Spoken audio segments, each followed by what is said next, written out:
Yes, Linda Dani avuddeyo n'abutola ebyama ku mwami wa Faridah omupya ajjukira nti mukyala mukulu amanyikiddwa nga Faridah Nakazibwe yasobola okuba nti yayawukana n'omusajja amanyikiddwa nga Dr. Omar Sali ono gwe baali balwanira ne Justin Namere era abadde mu live y'emyaka egiwera awerako ng'ono oba oliawo talina mukyala talina musajja yenna.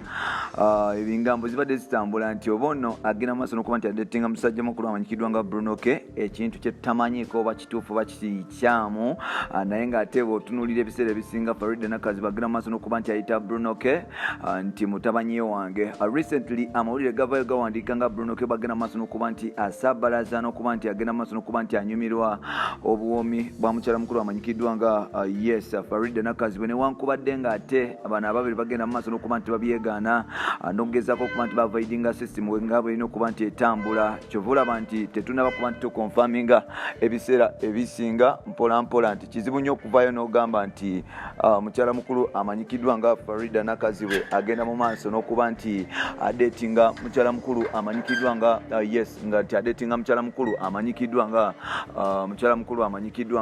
Faridah Nakazibwe. Now mukyala mukulu amanyikiddwa nga Linda Dani avuddeyo n'abutula ebyama nti Faridah yagenze ku mukutu gwe gwa Instagram n'abuuza nti guess who I'm calling. Mukyala mukulu amanyikiddwa nga Linda Dani n'awandiika Bru N and K ekitegeeza nti oba oliawo in short forms yabadde agezaako okugamba nti ono omukyala ali mu kudetinga musajja mukulu amanyikiddwa nga Bruno K. Enembozi tugenda okuba nti kutuusaako anytime from now ngenda kusaba otuule okalire nsobole okuba nti kutuusaako the whole story nga balina okuba nti etambula. Tukwaniriza ku mukutu gwaffe omuganzi ogumanyikiddwa nga Uganda Mukamooli amanya n'eddoboozi bampita Ntambi Jimso number one rich boy Maksudi Junior made in Uganda.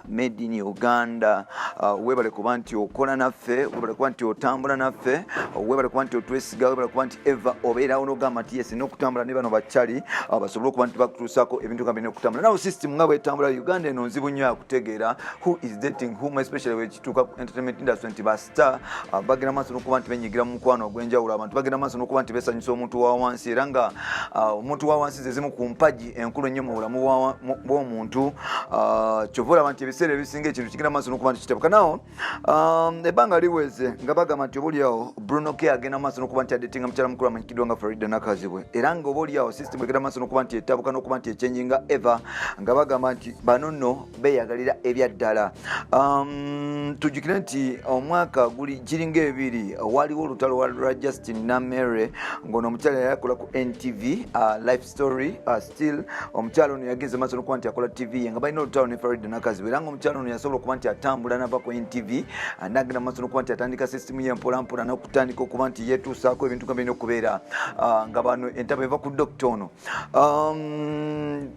Faridah yasobola okuba nti afunamu break n'asobola okuba nti ava mu nsonga z'omukwano since yafuna broken heart omusajja amusuddewo ate nga kigambibwa okuba nti oba oliawo ono dokita yali mufere nga si waddala byamusuubiza ebiseera ebisinga obungi n'atabituukiriza kwe kusalawo okuba nti oba oliawo ayingira awummulamu. So n'olwekyo omusajja mukulu amanyikiddwa nga Bruno K asobola okuba nti ayingira system mpolampola. Bruno Kigundu n'asobola okuba nti ayingira mu bulamu bwa Faridah mpolampola. Yasooka kumwebuzaako nga anti mami journalist bwe bityo mpolampola feelings nezitandika okuba nti zambuka. Bruno K n'ayingira system.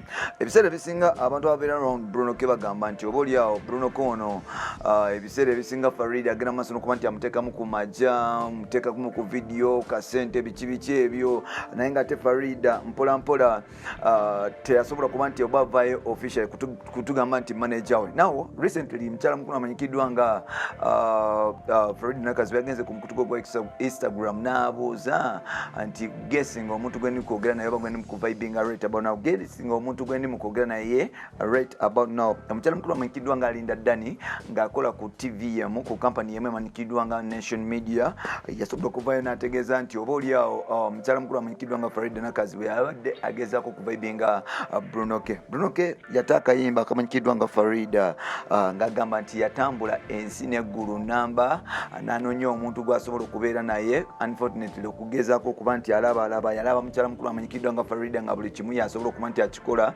okusobola okuba nti akituusaawo okusobola okuba nti oboolyawo yabikola byonna ebya wansi ne waggulu.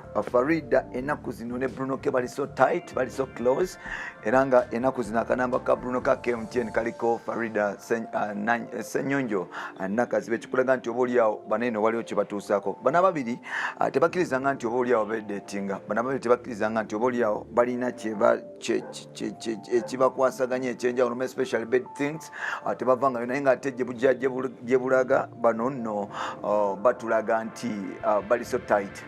Linda Dani yavudde nategeeza nti Faridah Nakazibwe ne Bruno ke sitimu bagenda maaso mukuba nti bagitambuza mpolampola, ate nga ono bw'avaayo nayogera mpolampola tosobola kukigana kubanga ekisooka they are tight buddies, they are tight friends, and still they work on same media station. Oboolyawo balumika obusimu obw'enjawulo ne babaako, oboolyawo ne bawuliziganya ebyenjawulo, babaako ne sharing ebyenjawulo. So ekyo kikulagira ddala nti oboolyawo Faridah Nakazibwe agenda maaso n'okuba nti oboolyawo adetinga mukyala mukulu amanyikiddwa nga musajja mukulu amanyikiddwa nga Bruno. Kebyebyo abamutata Jimson Amalrich by Maxod Junior kasobola okuba nti ko mu part 2 kutuuseeko ebya Rema Namakula kugata Winnie Nwaji ne Dr. Mza Sebunya.